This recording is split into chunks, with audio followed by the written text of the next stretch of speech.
All right, folks, so picking back up with the trunk where we left off, the trunk and a rear bumper, I've got it here now where got the lights out, the trunk on, and what I've done since last time was I straightened out this, I don't know what this part is called, right? But this part, essentially the outline of where the trunk is, I've straightened it out a bit.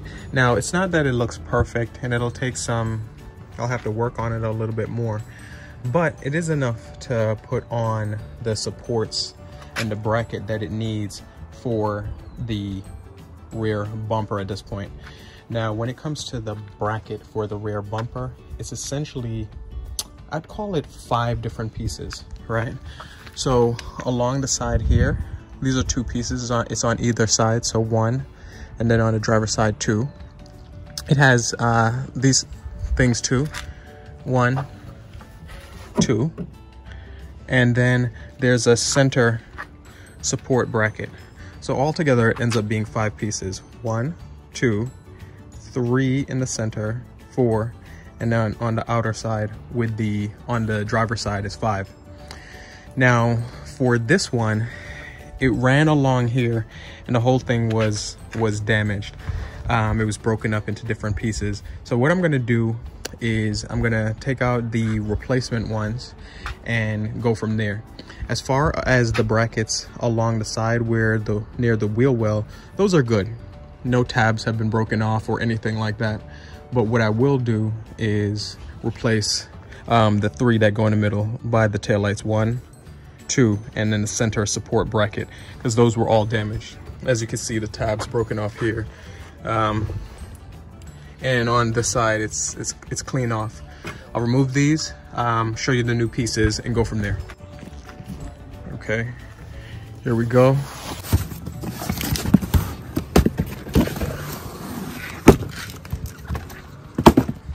All right, here it is.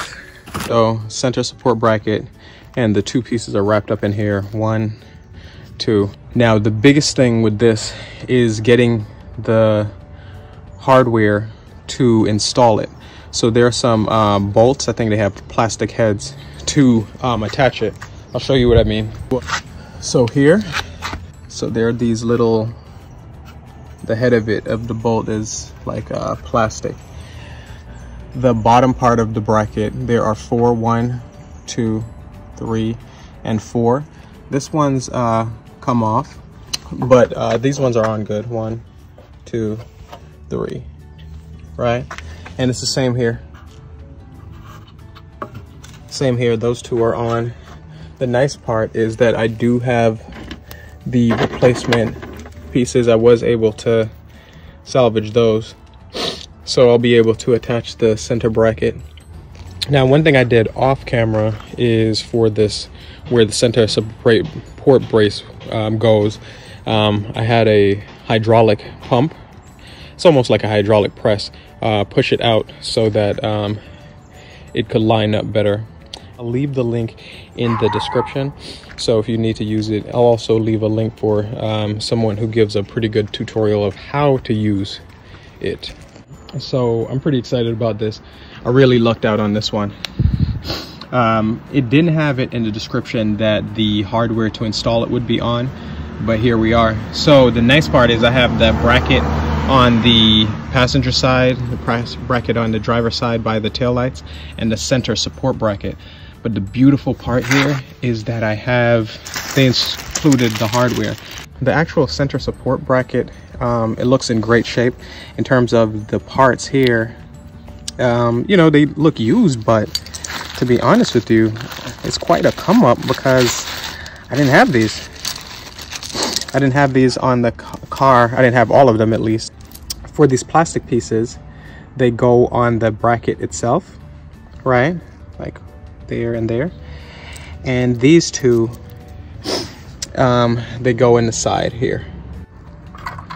Goes through here, and then this covers it up.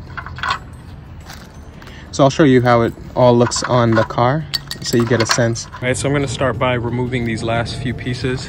Down here, these are, I believe, 10. Let's see. Yeah, 10s. It doesn't take much to remove them. Once you break it, it comes off pretty quickly. So I'll take off these two pieces and just replace them just as quickly. For the passenger side one, I'm not even going to take this one off. It's not damaged. It's not damaged at all. So I've got off the driver's side one.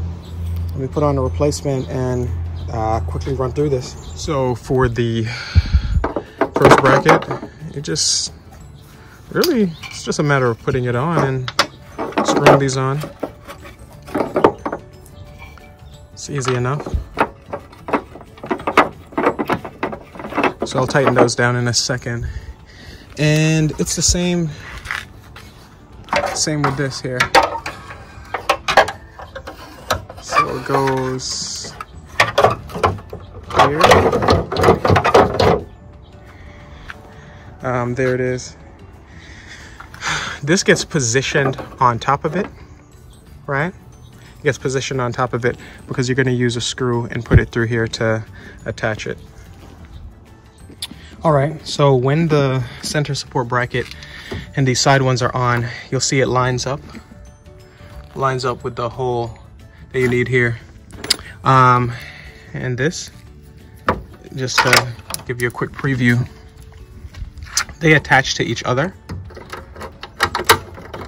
right? Screw that in, and then it gets covered up, just like that.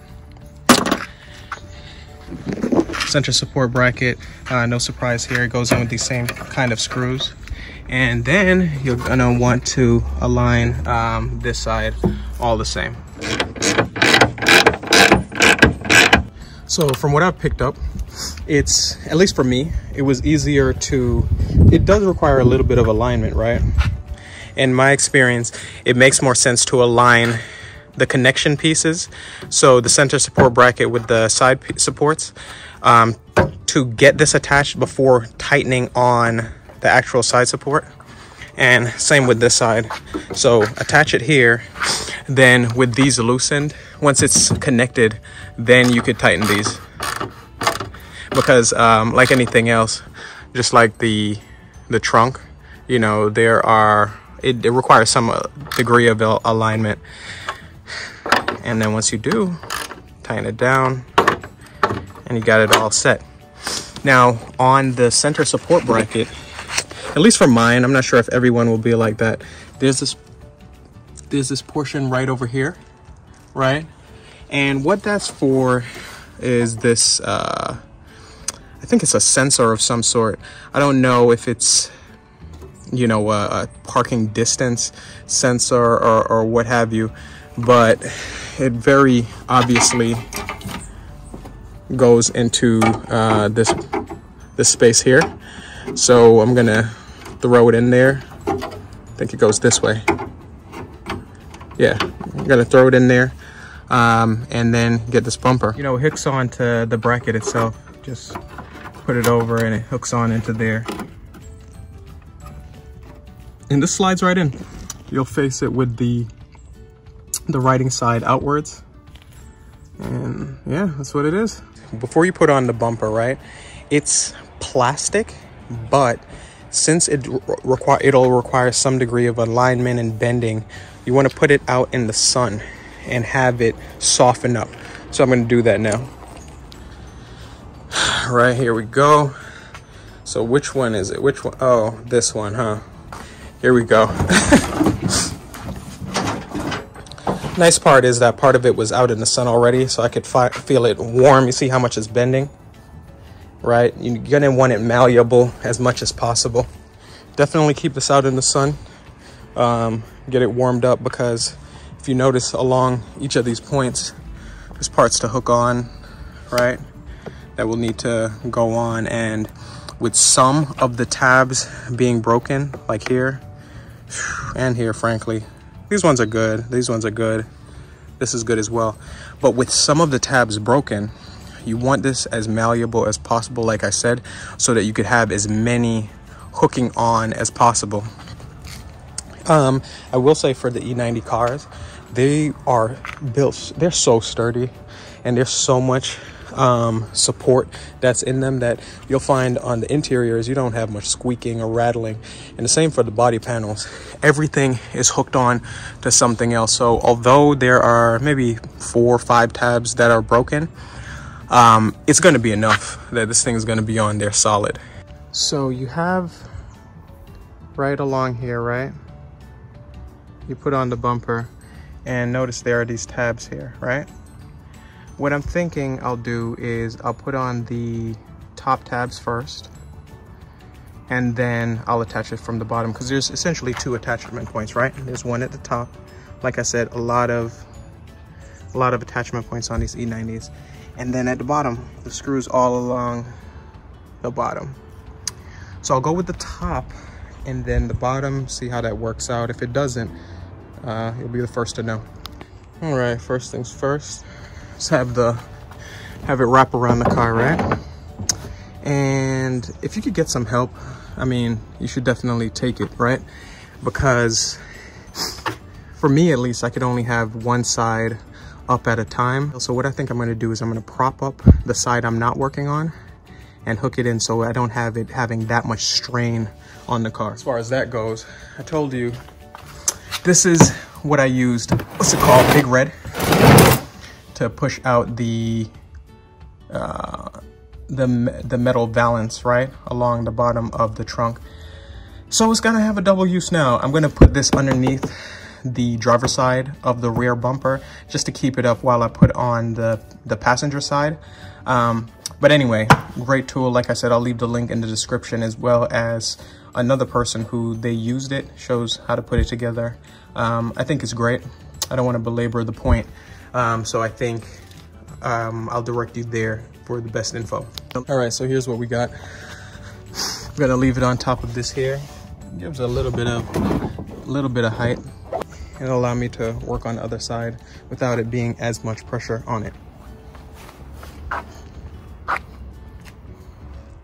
All right, so for here, I mean, honestly, you just got to get it in there because it hooks on pretty easily once you push it in. But to give you a sense of how it's working under there are these hooks, right? It's along the side bracket. It hooks on like this, so you'll literally just push it in. Now here's something important. I'm telling you here, and I'm going to show you because it happened to me, so that maybe you could avoid it. While it's helpful to have, from an alignment standpoint, to have everything aligned by putting this in first, this hole, it goes in here and then it gets attached to it. So now that everything is aligned, I really stand very little risk of anything falling out of place. I'm going to remove it, get the bumper in, and then put back in the bolt.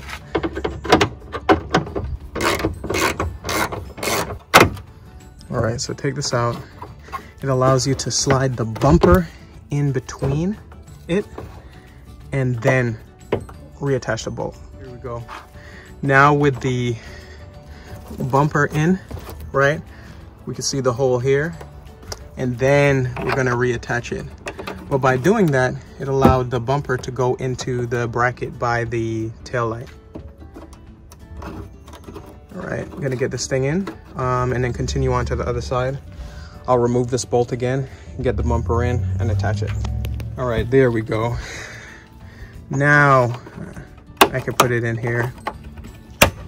Okay, and I mean, that's on there. That is on there. It's just a matter of bolting everything back up. So this is the passenger side fender liner here. And there we go. So with the rear bumper back on, I mean, come on guys, you see where this thing's coming from. It's pretty good.